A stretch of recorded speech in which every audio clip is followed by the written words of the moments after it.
Okay, we are live. Hi, good morning and welcome to the House Environment Committee. This morning, we are going to kick it off with an introduction to Vermont Public Interest Research Group. Thank you, Madam Chair and members of the committee. My name is Paul Burns. I'm the Executive Director of VPIRG, the Vermont Public Interest Research Group. I'm joined today by Anna Suberling. Her introduce herself in just a moment. I want to just say it's a pleasure to be before you in this committee. I am beginning my 25th legislative session here, and it has been a real pleasure and honor to address this committee under its various names over those many years. And we've had a lot of success together, had a lot of interesting conversations, and I look forward to more of the same in this coming session and biennium. Let me have Anna introduce us. Thanks, Paul. Good morning. Thanks so much for having us. My name is Anna Suberling. I'm the environmental advocate with VPIRG. This is only my second session here. I have a lot to learn, and I'm so thrilled to be back. I don't know, do you typically do a go around or should we jump right in, Madam Chair? We can go around if you'd like to meet people. Be wonderful. Sure, great.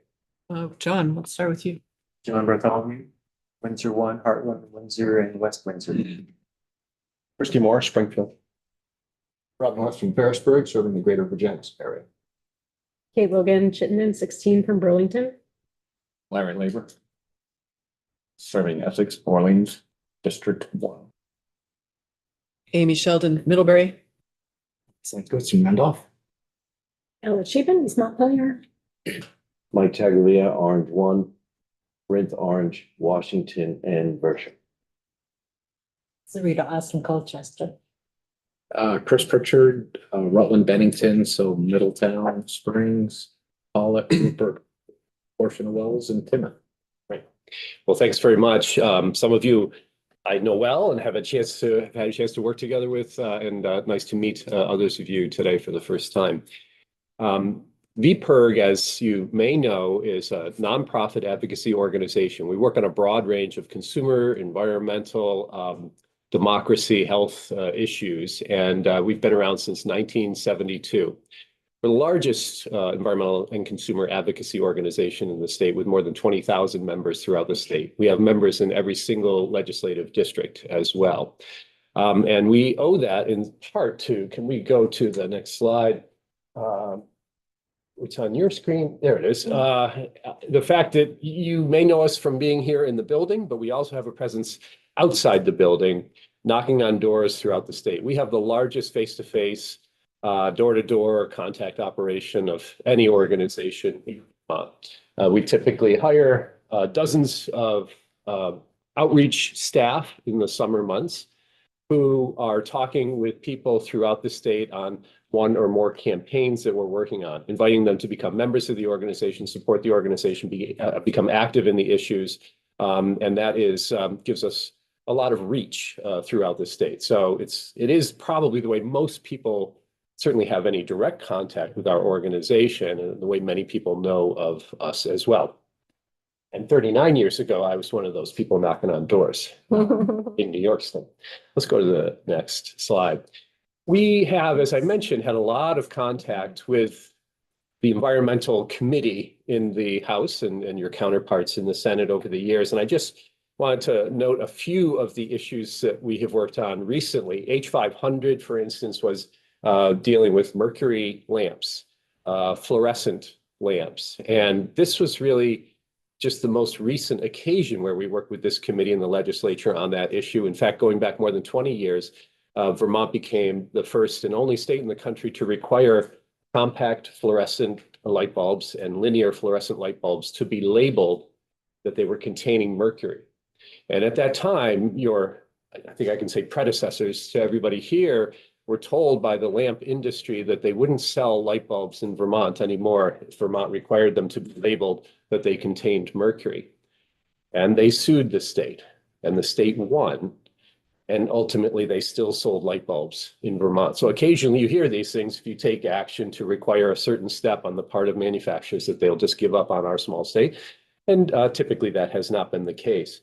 But that was a first kind of foray so that consumers would have some information about a toxic element in a product that they were considering buying. Over time, the state created an extended producer responsibility program for mercury light bulbs, so that now if you still have CFL or compact fluorescent lights or the longer 4-foot linears, you can bring it to your hardware store or a local collection point in your community. And the manufacturers of those lighting products are required by state law to take them back for free. And that ensures that they are dealt with properly instead of going into the trash, for instance, and ultimately breaking and releasing that mercury into the environment, which is a real health hazard. Mercury is a neurotoxin, as I'm sure you all know. So it's quite dangerous.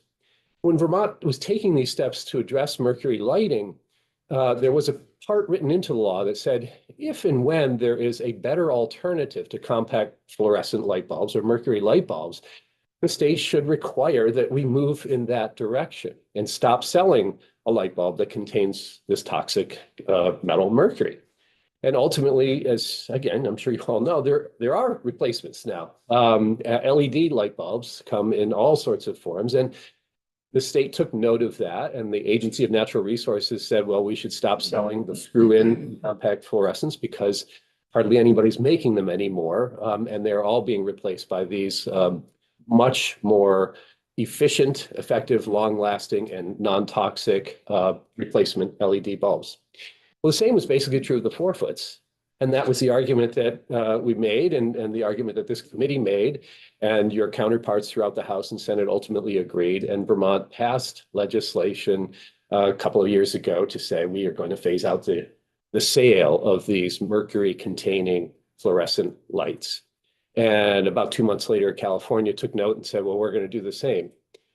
I think it was Vermont probably that made the big difference. But once California decided to do that, they ended. So you're not going to see the sale of those lights anymore. And instead, people will buy lights that are equally, the light is as good or better than the fluorescents. They last longer and they only take a fraction of the energy to use, so that people will save a lot of money. This is pro-consumer, pro-environment, and ultimately pro-climate as well. I just love it. Not a lot of people heard about it necessarily, maybe news to some of you, but it was wonderful, thoughtful legislation that has all these benefits. And I'm just proud of the work that this committee did, and the committee chair in particular, to help make sure that that happened. So just one example here. You've heard a lot about climate superfund. Yeah, I'm sorry. It was also sponsored by our late colleague, Kurt McCormick, right? Kurt McCormick. It's important to give thank you. a nod on that. And Kurt McCormick, a wonderful colleague and friend, and had been a champion on that and similar kinds of legislation for many years here. So thank you for pointing that out. Wonderful sponsor. More recently, we also work on a broad range of climate and energy issues. Most of those will not be in this committee. It is possible that elements of some of these bills will come up here. And I just wanted to note Climate Superfund is one other example where we found quite a lot of common ground. There was tripartisan support for this legislation, ultimately to hold the fossil fuel industry responsible for the damages caused to the climate by the extraction and the burning of fossil fuels that they put into the atmosphere. That's an issue that you'll hear more about over time, but I just wanted to note that was an important one as well. And then that became law. Another that we worked on and have worked on for many years in this committee has to do with modernizing Vermont's bottle bill program.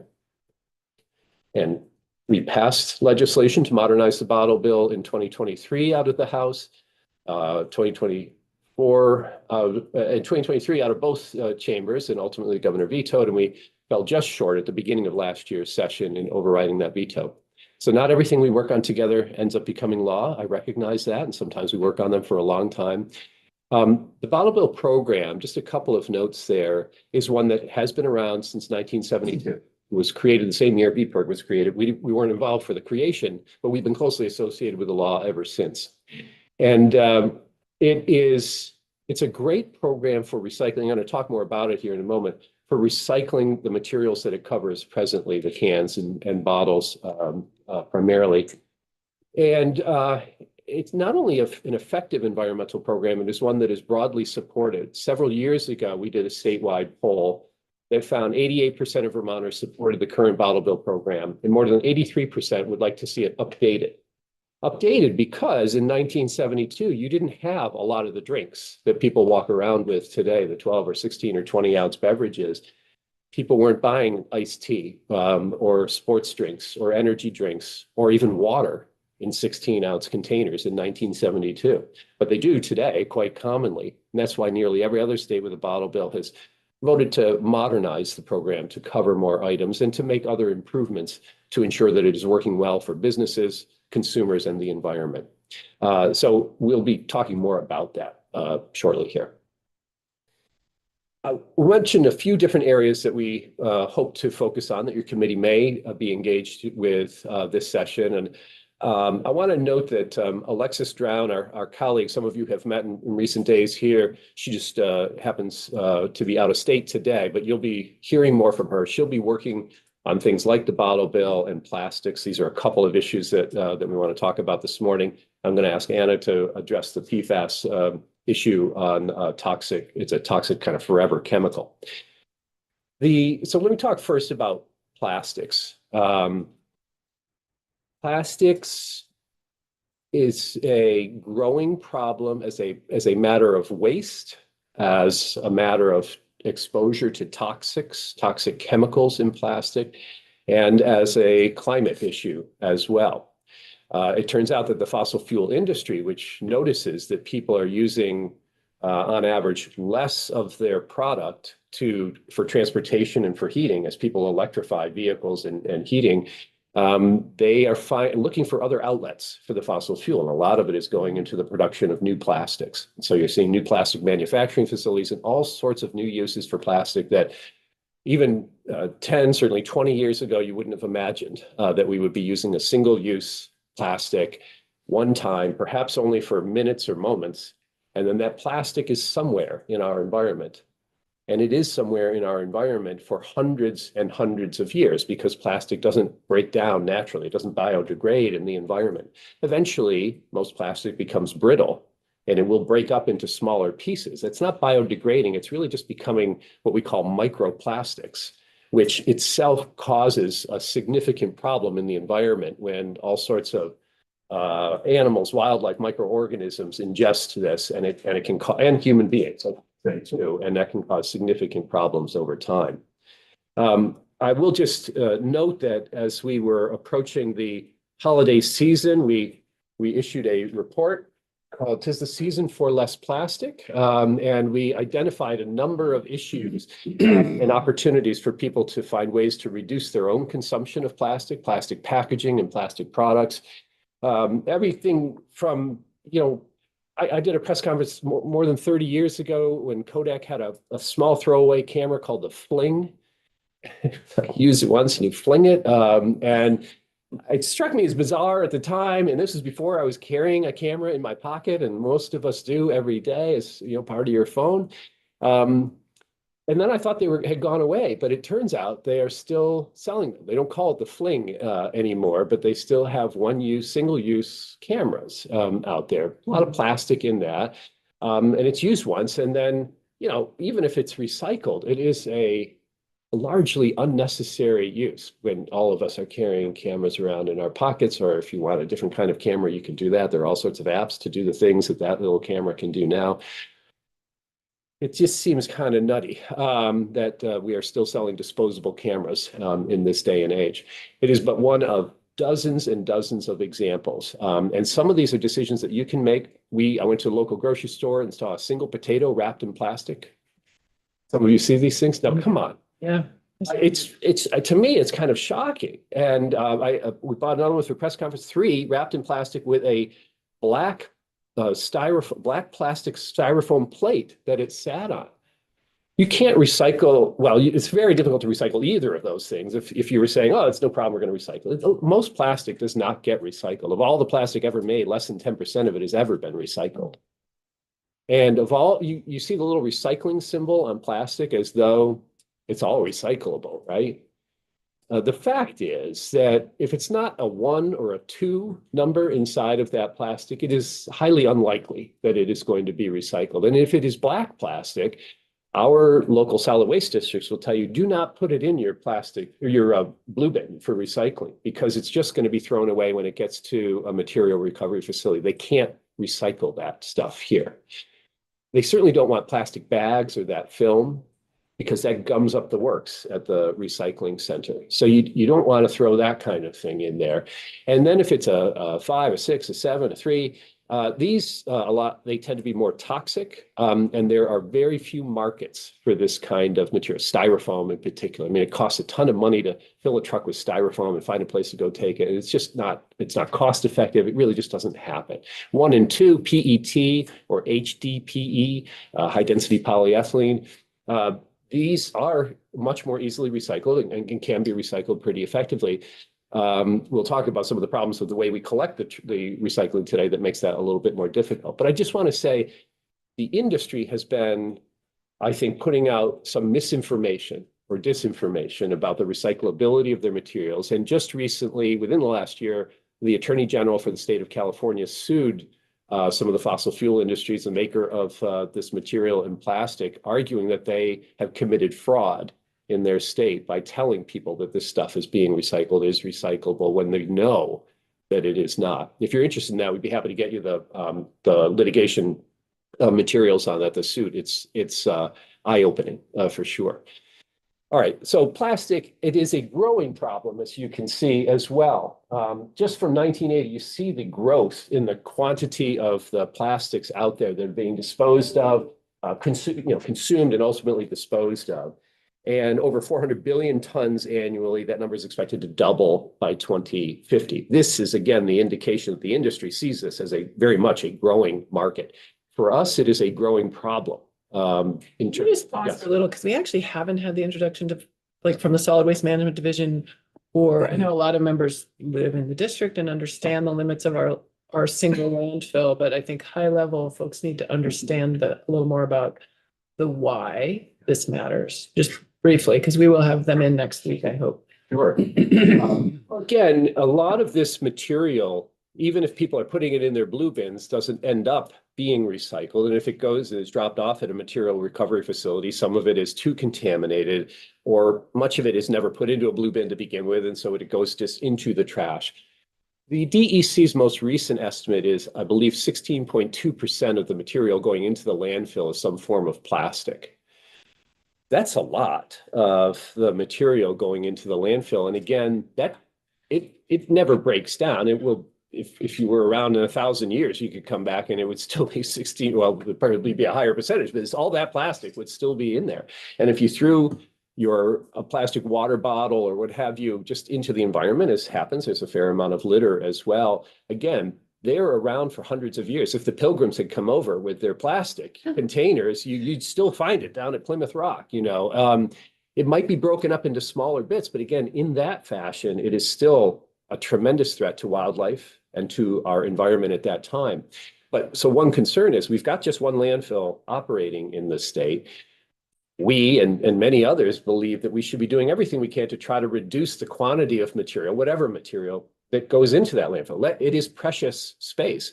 Many people don't like the landfill, would like it not to exist at all, but let's just say it exists today. We should at least use it as judiciously as possible. That means putting the lowest quantity, the least material you can into the landfill, and also let's make sure that we're trying not to put in toxic elements, toxic chemicals that are part of these products or cleaning products, et cetera. This committee, the legislature, dealt with household hazardous waste recently, and you may pick that up again to make some changes, I think, but that was smart. But there are a lot of chemicals like PFAS chemicals that Anna's going to talk about, and a number of other chemicals that we'll mention in just a moment that are inherent in a lot of these plastic products. And when it breaks down at all, when it breaks apart at all, it can release more of its toxic elements. And that is true of course, any material that contains toxic chemicals in the landfill, textiles and all the rest. But it is a significant problem for the state. And this is the one that is perhaps growing more than any other. You can't point to, I don't think, another element of our waste stream where you see a trajectory like this. The increase in plastics is is quite astonishing if you think about it. And that is a real challenge for people who are concerned about the environment, for taxpayers, for people who pay to have your waste picked up, and all the rest. And once that landfill is full, then we've got a really serious question. I mean, you could potentially, they could go for expansion, and that raises other environmental and other concerns, or you're looking at shipping it out of the state. I mean, we are a state without a lot of options as far as this goes. Some people make the point that perhaps there should be smaller modular facilities and more communities around the state so that we all bear a little more of the burden or cost or understanding of what's associated with throwing stuff away. It doesn't just go away. Why should the people of Coventry in that area be the only ones to receive this material? And some of our material already goes out of state, I should say, but a lot of it goes to Coventry. And so that's a challenge, of course, trying to permit multiple different facilities, but it would be eye-opening too for the people in those communities, I think, to consider that. Today, it is too easy to put your material out to the curb and just, think it's gone and gone forever. So it does raise a lot of these questions for sure. Now, I mentioned the toxics. Again, it's surprising to people. Those who think it's appropriate for a potato to be wrapped in plastic probably think, well, it's keeping it safe and clean and so forth. Well, I just think you should remember where plastic comes from. It all comes from, virtually all of it comes from petroleum, much of it from the fracking process. Now, we don't have fracking in Vermont, and some states have moved away from that, but there's a lot of it that still takes place. It's a terribly polluting process, not just the extraction of the fossil fuel itself, but they inject toxic chemicals, the huge quantities of water into the ground to extract the gas and petroleum up and out, and then through the fracking process, derive the material ultimately from which our plastics are made. And then they add a lot of toxic elements to different kinds of plastic, and then there are different materials. Polyvinyl chloride, for instance, is itself a fairly toxic form of plastic. We can get you more information when we get into more of this in detail as well, but it's interesting to note there's more than 16,000 chemicals identified in plastic production, over 4,000 already considered hazardous. Let's go to that next slide. And here you can see, again, you start out with the 16,000, you see a number of those have never been tested fully to determine whether they are toxic or pose a threat or not. The hazard data you have down here for ultimately on the red list, more than 3,600 different chemicals of concern, less hazardous, under assessment, and a white list not hazardous. That's only 153. So when you're looking at the issue, what you tend to find is a lot of these chemicals are hazardous in nature. That means they could be hazardous to wildlife. They could be hazardous, found to be hazardous in scientific testing that may not involve humans, but there is where studies demonstrate that there's a problem of rats or mice and so forth. A lot of those are the same biological mechanisms that operate in humans as well. So there is a reason for concern. Let's just put it that way. Representative Tagliavia. You mentioned toxic chemical use in fracking. Can you give us an idea of some of those? Let me get back to you, Representative, because there's a list of probably hundreds of different chemicals that are used in that process of fracking. It's injecting those chemicals into the ground as a process of, like, it's a hydrostatic process of then pulling the It would be product. nice to know what those are. Be happy to get to those. Thank you. Yeah, thank you. Can you just make a note of that? And or we'll remember that. And so let's move to the next. There are also emission problems associated with plastics. This is again where there's a climate issue involved here. We see 1.8 billion metric tons of greenhouse gases, that's GHGs, annually. Again, the number is supposed to double. This is just an indication that as more plastics are extracted and manufactured, the problem is continuing. We can provide more information on any of this over time. This is the figure about the landfill space. This is now Vermont-specific data from the Department of Environmental Conservation. You'll have them in. This comes directly from their most recent study from last year, I think it was, on the composition of the waste stream in Vermont. So let's just go back for one sec. So you see a lot of different elements here, but plastic is one of the larger pieces of the pie that we see as they identified materials found in the waste stream today. Representative Tagliavia. You mentioned polyvinyl chloride, Yes. PVC. Yeah. PVC has got a lot of uses in not only the state, worldwide. It's used in home building, in drainage waste vent pipes. It's used in the pool industry where I came from. It's light, it's cheaper to ship. Can you give me some ideas of, like, we have PEX piping in homes. When we build our homes, it makes it more, makes it easier. It's replaced copper. The mining of copper, I'm sure, produces toxic chemicals. I know in the town that I live, there's a mine project right now, cleanup. So how do we balance our need to prevent the toxic chemicals from, say, using heavy metals like copper in our homes against plastic, which makes it very convenient and easy, in a lot of cases, easier than metals? How do we find that balance? I think it's an excellent question. And it's not just copper, but lead pipes as well that have been replaced ultimately. Cast iron. Going back to cast iron. And we know the problems of lead. You've mentioned some of the problems associated with copper. That's a Superfund, a federal Superfund site. Yes. It's the mine that you're talking about, I think, here in Vermont. I think we have to try to identify what are the threats. One, I'm not saying that we rip out all PVC piping or that we ban it tomorrow. I think when we note the fact that PVC has chemicals in it that may harm human health or the environment, that we just at least need to be honest about that and try to assess what is the risk that may be present in those Oh, materials. I agree with you on that. Yeah, and then try to make that best choice about what options are available today, and if they aren't available today, what are we looking for? You know, what work is being done to identify that? I expect we'd have a lot of common ground.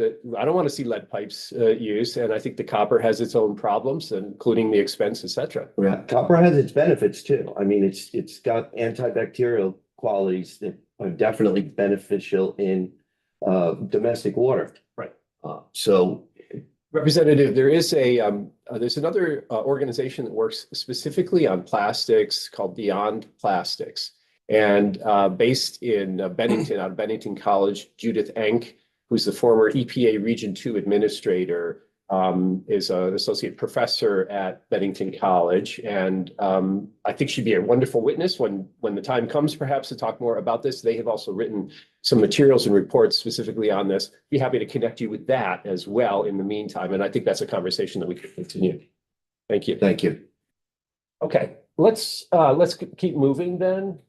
I just want to note, when I mentioned microplastics before, there's been some research going on about looking for microplastics in Lake Champlain, for instance. This shows the blue is foam pieces, red is plastic pieces, then there's an other in the gray. I must say, I don't understand, I can't explain to you why some foam areas are so high in the blue in terms of what they discovered versus other small, tiny bits of breaking down plastic.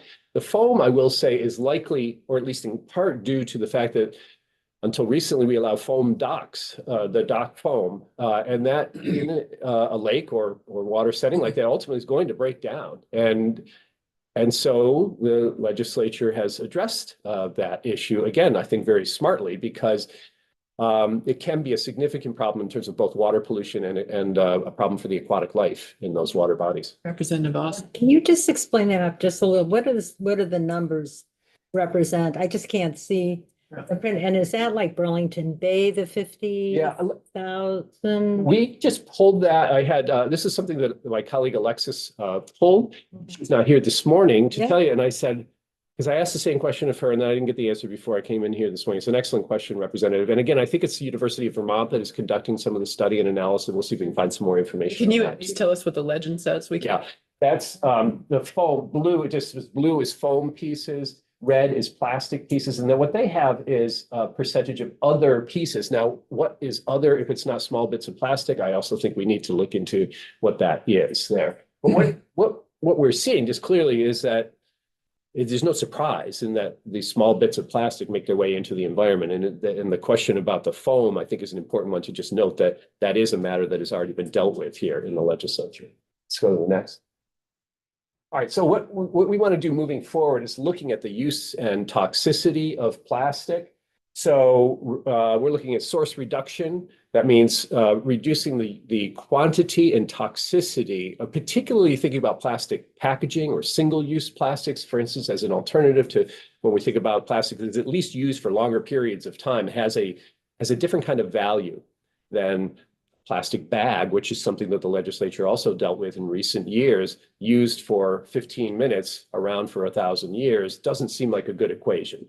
And especially when it's, I think, a huge success story for the state where billions of plastic bags have been avoided at retail because Vermont has said, you know, we really don't need that. We used to get along okay by bringing our own bags to grocery stores and other retail stores.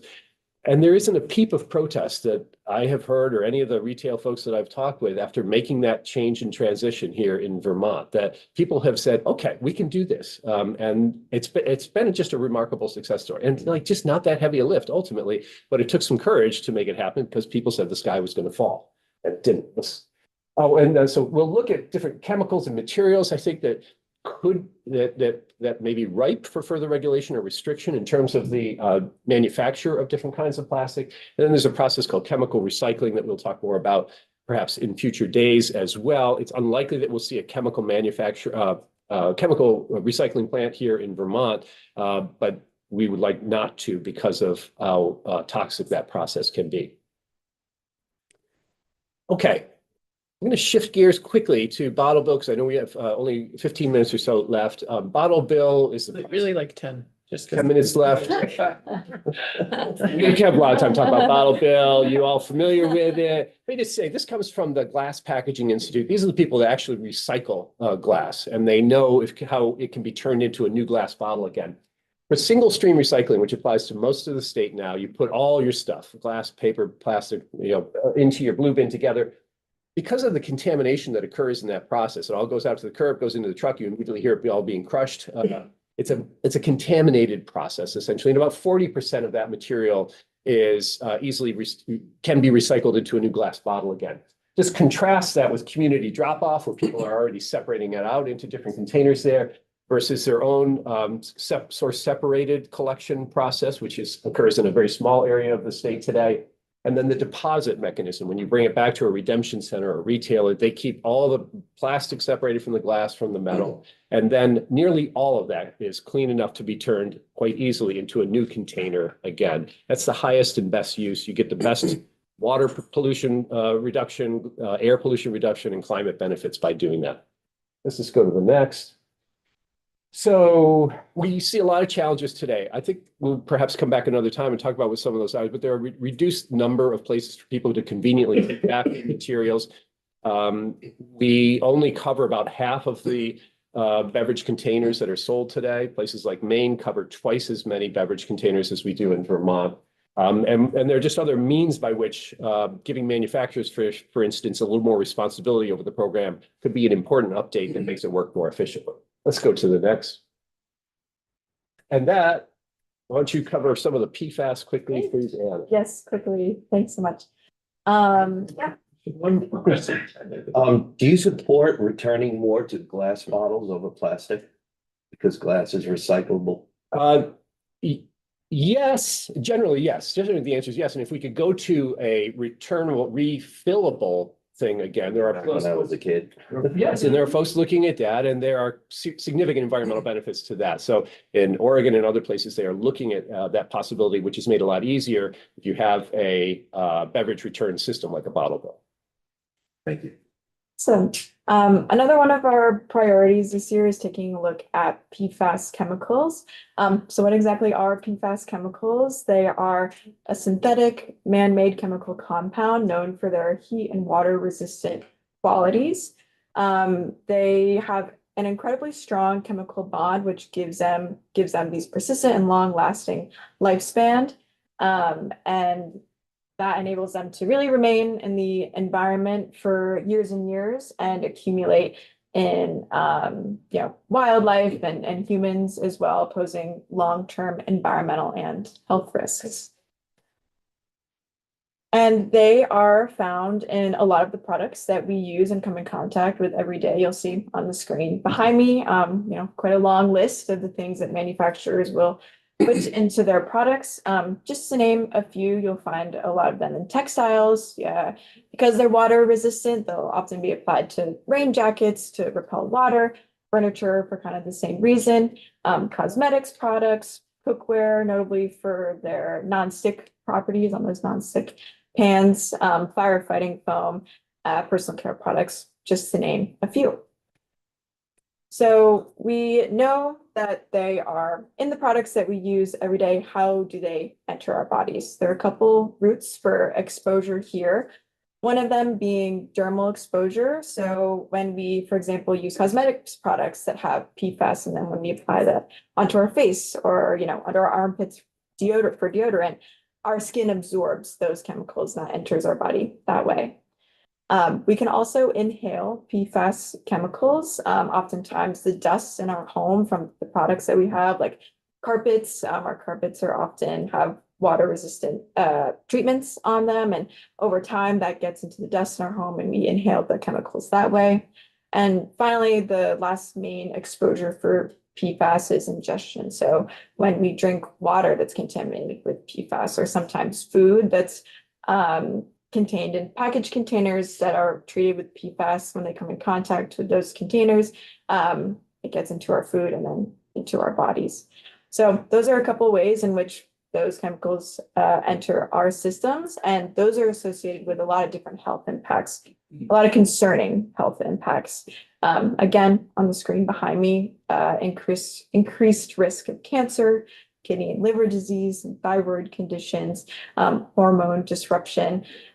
When we're coming in contact with these chemicals, they oftentimes have a lot of really concerning health impacts for us, for our families. And so we really want to see action here in the state, and we have.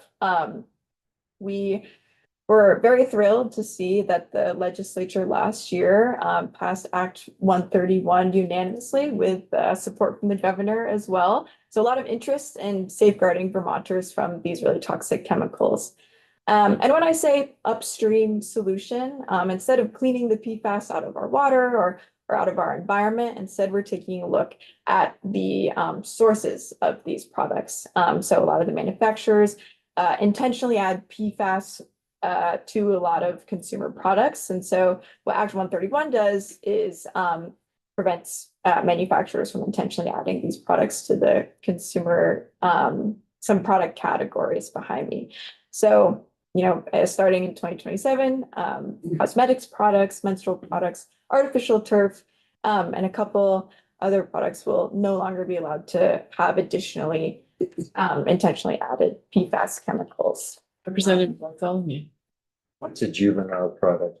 Yeah, so great question. It is kind of a broad, vague term. A lot of toys and children's clothing. Yeah. So, we were so thrilled to see that pass last year. That came out of the House Human Resources, or House Human Health, and the Natural Resources in the Senate committee that came out of there. So really, able to celebrate that and looking to the future, we hope to kind of build on that momentum. We want to expand on Act 31. Something that Act 131 required was the Agency of Natural Resources to come out with a report that would recommend consumer categories that would be ripe for additional PFAS bans. So they recommended, cleaning products, even dental floss, upholstered furniture, and fluorinated containers would be great candidates to no longer have PFAS chemicals in them. And we totally agree with the administration that that'd be a great move for Vermont to make. Representative Tagliavia. Can you give me an idea of what a fluorinated container is? Yeah, certainly. So a lot of plastic containers are treated with like fluorinated, it's like a PFAS solution. And this is often in like those black plastic food containers or like containers that hold pesticides too. Those are often fluorinated containers. What is the purpose behind actually applying? Mhm. Why would they be applied to begin with? Sure, yeah, water resistance mostly and protection for the contents inside, so food, pesticides, of that nature. Then of North and then Austin. Do we have an access to a kind of a ranked list of the products, say by weight of how much PFAS is included in all the products sold in Vermont or used in Vermont? I mean, to know where it all is, I mean, Yeah. maybe these are just like little minute pieces, but where, you know, where? I don't know where's it all that showing? we have that list exactly, but this, so the legislature began tackling some of those issues in the last biennium. And I think we could certainly get to you, and you would see this soon anyway, I'm sure, the Agency of Natural Resources report, the point is they're looking at what would be ripe for next consideration along these lines. I think that would be a step in that direction. Right, ripe has lots of other aspects to it, like what's easy, the low hanging fruit, and dental floss, like woohoo, you know, I mean, how much can there be of it? My understanding is there are some products that use a lot of it, and then that would be the heavy hitter. I think they're looking at perhaps the total quantity of PFAS, but they're also looking at the opportunity for ingestion or for what is the threat to you? And what are the alternatives that may be available, which is also always a consideration here as well for these. And I think it's a multiple process. The economics. Yeah. Can you just send me to a link about the health issues, like from the AMA or from the Department of Health? You know, just what is the data on, and, you know, you had a list of health concerns, but I'm just curious about the research. Sure. There's a lot of research. Yeah. Yeah, thank you. One thing I noticed in trying to get into your presentation is there's a odd block. You have to sign into a Microsoft account, so I don't think our link is, Link is good. Oh, Isn't- okay, good to know. yeah, it's not working. I'll find another way Fix to get that to you. Thank you. Representative Tyler. You mentioned something about alternatives. Do you have something in your presentation about alternatives to PFAS? Not in this one, keep We will- it at high I level. will just say this is awesome, but it's going beyond, a little more beyond than I thought we'd get into. We are going to take up PFAS Yeah. in depth. And so maybe I want to be respectful of our next witnesses and move this along. So yes, continuing on some of the work that happened last year, as well as retaining a strong PFAS definition, which is laid out in Act 131. We'd like to see that definition continue to be used. And then, of course, you know, looking into new ways that we can safeguard our environment and public health from PFAS chemicals. For example, PFAS and pesticides and PFAS and biosolids as well. That's come up for discussion in a couple other committees, so we'll be taking a look into that as well. Thank you so much for joining. Yeah, us. thank you very Thank you. much. More to come. Appreciate the opportunity. Great. Members, we have a couple minutes before our next, let's take a 5-minute break. Reconvene basically as soon as you possibly can. Yeah.